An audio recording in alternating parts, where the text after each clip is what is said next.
crecía. La palabra clave es crecer. El crecimiento no es malo, es simplemente la evidencia de que un ser está vivo. No solo el crecimiento físico, sino el crecimiento en todos los sentidos, y tratándose la iglesia, pues, del crecimiento espiritual. Pero el hecho de que hay verdadero crecimiento espiritual no quiere decir que no haya crecimiento físico. El número de los miembros de la iglesia primitiva aumentaba, crecía mucho en aquellos días. Y entonces encontramos el versículo 1 que dice, recuerda que estamos en Hechos 6, en aquellos días, como creciera el número de los discípulos, hubo murmuración de los griegos contra los hebreos de que las viudas de aquellos eran desatendidas en la distribución diaria.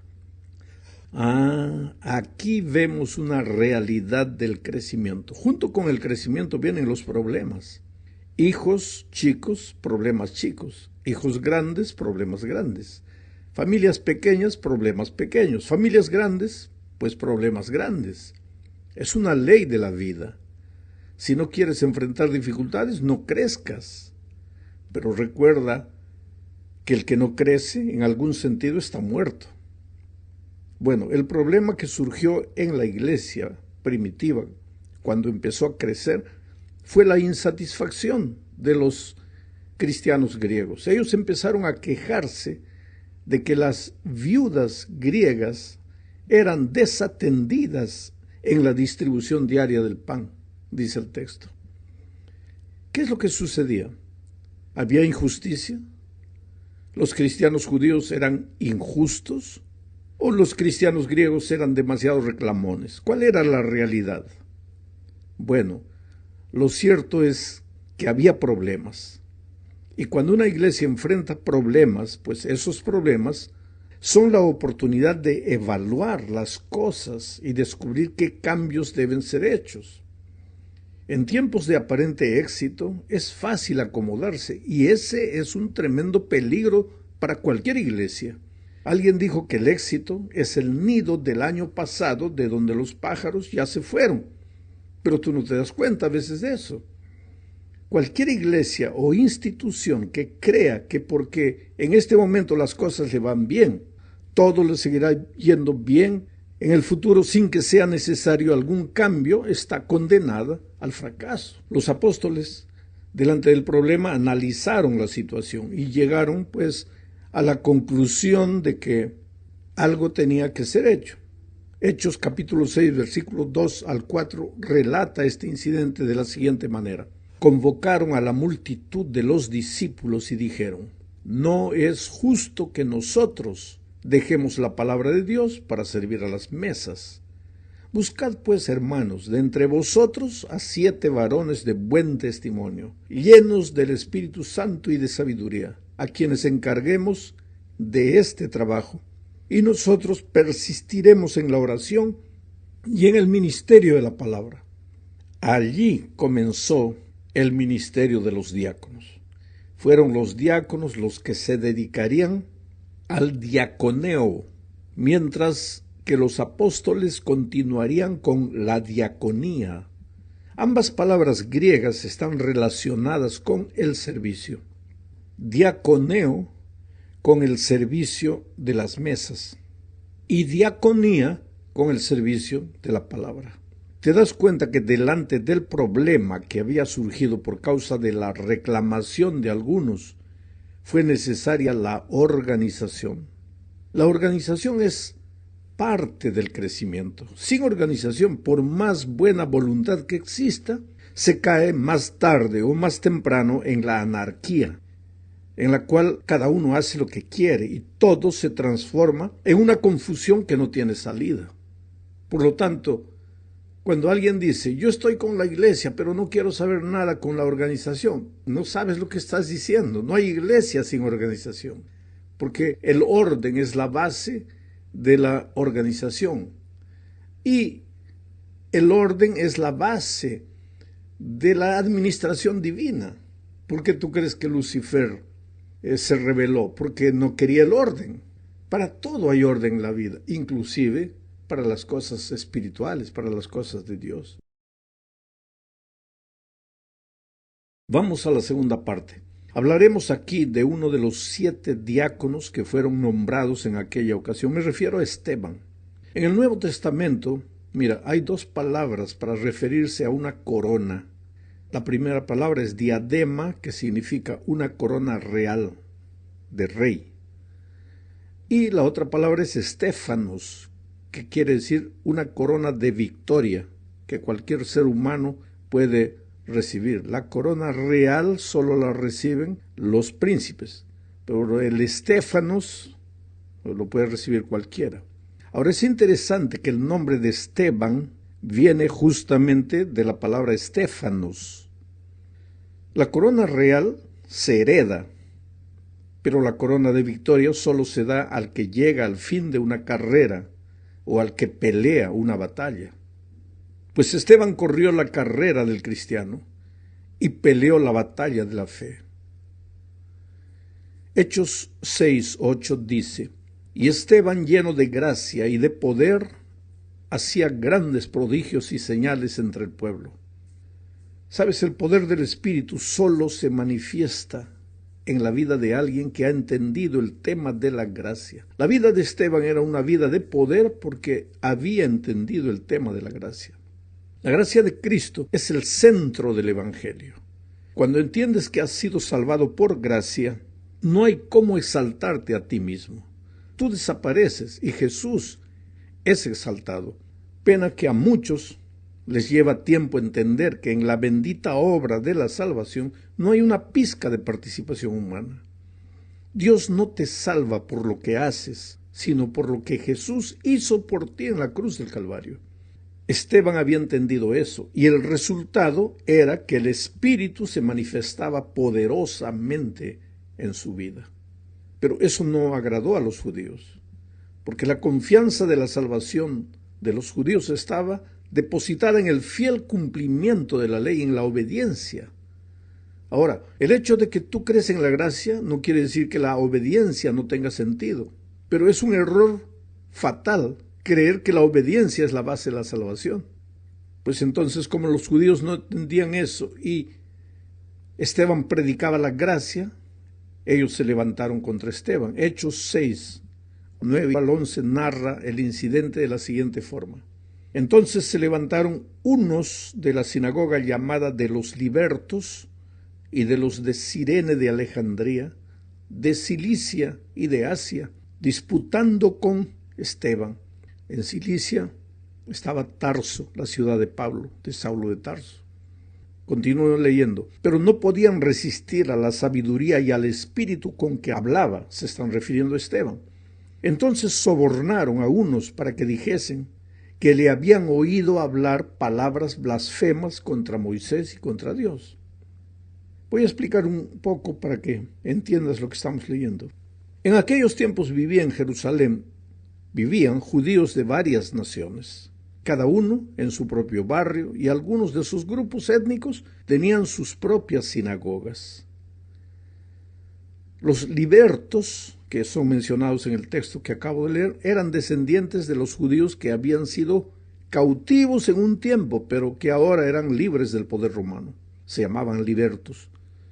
Fueron estos los que dirigieron la campaña contra Esteban y lo llevaron ante el Sanedrín. Vamos ahora a la tercera parte, porque aquí veremos a Esteban ante el Sanedrín. El siervo de Dios estaba allí, siendo acusado de blasfemar contra Dios y de decir que las ceremonias del Antiguo Testamento ya no tienen valor. Y no tenían mismo, porque todo aquel ceremonial judío tenía como propósito llevar la mente de los adoradores judíos a Cristo. Sin embargo, ellos estaban tan amarrados al ceremonial que tomaron eso como motivo para acusar a Esteban. El capítulo 7 de Hechos presenta el sermón de Esteban.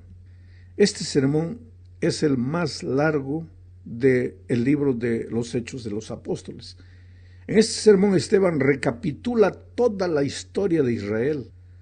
Menciona las contribuciones hechas por grandes personajes judíos destacados como Abraham, Moisés, David, Salomón. Solo que este sermón es más que un relato de hechos conocidos. También es una refutación a las acusaciones que se levantaban contra él. Y también es una revelación de los pecados de Israel.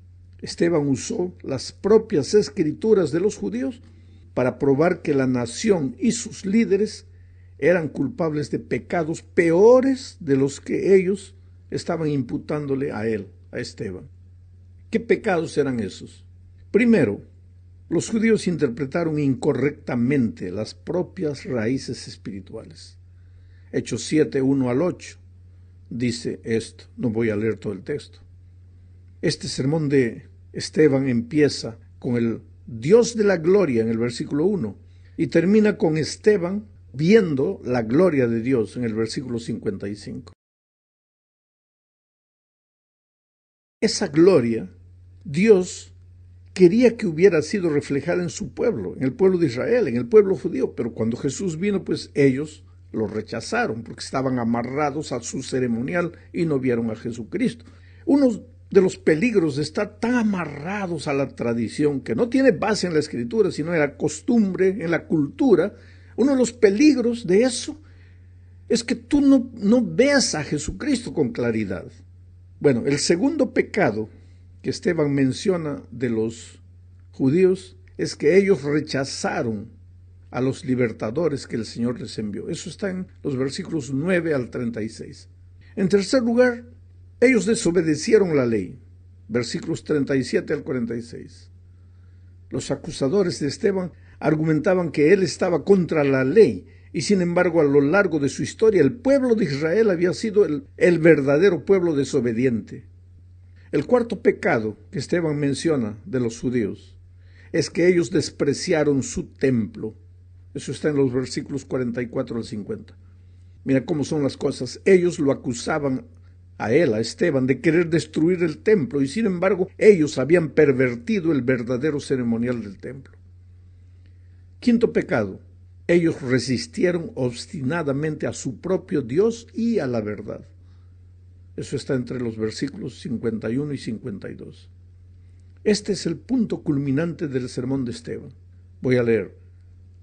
Duros de cerviz, versículos 51 y 52. Duros de cerviz e incircuncisos de corazón y de oídos, vosotros resististeis siempre al Espíritu Santo, como vuestros padres, así también vosotros. ¿A cuál de los profetas no persiguieron vuestros padres? Y mataron a los que anunciaron de antemano la venida del justo, de quien vosotros ahora habéis sido entregadores y matadores. Tremenda bravura de Esteban. Estaba lleno del Espíritu. Los enfrentó. Ellos lo acusaban a él de ser transgresor de la ley, de querer atacar la tradición del pueblo, de pervertir el templo. Y sin embargo, ellos, los propios judíos, eran los primeros que habían hecho eso. Y Esteban les dice, ustedes lo hicieron. Y cuando vino el Mesías, ustedes lo mataron. Ustedes han sido sus entregadores y matadores. Qué expresiones terribles. Vamos a la cuarta parte de este estudio.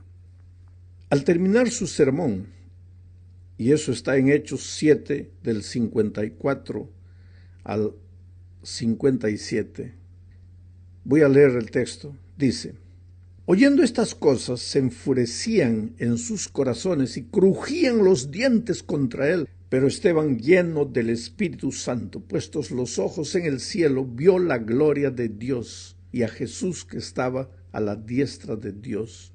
Y dijo, he aquí veo los cielos abiertos y al Hijo del Hombre que está a la diestra de Dios. Entonces ellos, dando grandes voces, se taparon los oídos y arremetieron a una contra él. Sabes, la escena que Esteban vio nos transporta al cielo, al momento del juicio. Él estaba siendo juzgado por los hombres en la tierra, pero sin saber ellos serían juzgados un día por Dios en los cielos. Percibe que Esteban era un predicador cristocéntrico. Su mensaje todo fue centrado en el rechazo del pueblo a su único Salvador Cristo. Pero su último mensaje es el tema del santuario y del juicio investigador. El texto dice, pero Esteban, lleno del Espíritu Santo, puestos los ojos en el cielo, vio la gloria de Dios y a Jesús que estaba a la diestra de Dios, y dijo: he aquí veo los cielos abiertos y al Hijo del Hombre que está a la diestra de Dios. Ahora yo te pregunto, ¿tiene para ti esta escena algún parecido con esta otra escena narrada simbólicamente por Daniel 7, 9 y 10? Voy a leer. Estuve mirando hasta que fueron puestos tronos y se sentó un anciano de días, cuyo vestido era blanco como la nieve y el pelo de su cabeza como lana limpia. Su trono llama de fuego y las ruedas del mismo fuego ardiente. Un río de fuego procedía y salía de él. Millares de millares le servían y millones de millones asistían delante de él. El juez se sentó y los libros fueron abiertos. ¿Qué parecido tiene esto que Daniel escribió con lo que Esteban mencionó en su último sermón antes de morir? Naturalmente, el juicio investigador comenzaría solo en 1844, mientras que la oportunidad para el pueblo de Israel estaba terminando en ese momento. Por eso el mensaje de Esteban no tiene un llamado al arrepentimiento. En su sermón, si tú analizas el sermón, no hay llamado al arrepentimiento, porque como nación ya no tenían más oportunidad. Ellos ya no anunciarían más la salvación del mundo como se la había prometido Dios a Abraham. A partir de ese momento, los mensajeros del Evangelio al mundo ya no serían los judíos. Como pueblo, serían los seguidores de Jesús. Judíos o gentiles, pero seguidores de Jesús. Ellos deberían abandonar Jerusalén y dar testimonio a todo el mundo, testimonio del Evangelio. Sin embargo, los judíos podrían salvarse, claro, pero individualmente, ya no como nación. Por eso Esteban oró. Hechos 7, 59 y 60 dice: y apedreaban a Esteban, mientras él invocaba y decía: Señor Jesús, recibe mi espíritu. Y puesto de rodillas, clamó a gran voz: Señor, no les tomes en cuenta este pecado. Y habiendo dicho esto, durmió. Y esa oración intercesora fue respondida poderosamente. Porque aparentemente, ¿quién diría que aquel movimiento de agresión estaba siendo dirigido por Saulo de Tarso, a cuyos pies colocaron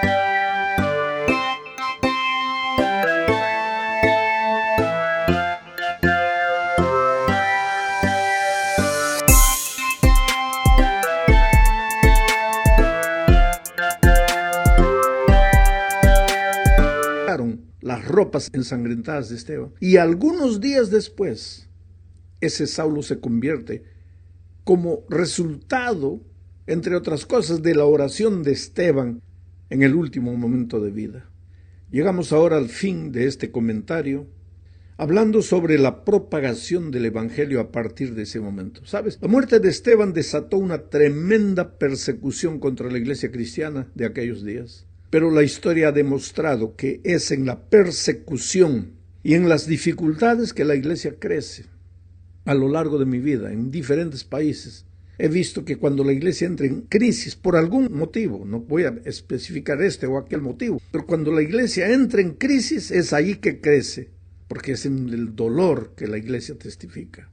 Por donde quiera que los cristianos eran esparcidos en aquellos días, testificaban de Jesucristo. Y la iglesia crecía, ya no solo en Jerusalén, sino donde quiera que los cristianos iban huyendo de la persecución. Hechos 8, 1 y 3 dicen: y Saulo consentía en su muerte, en la muerte de Esteban. En aquel día hubo una gran persecución contra la iglesia que estaba en Jerusalén, y todos fueron esparcidos por las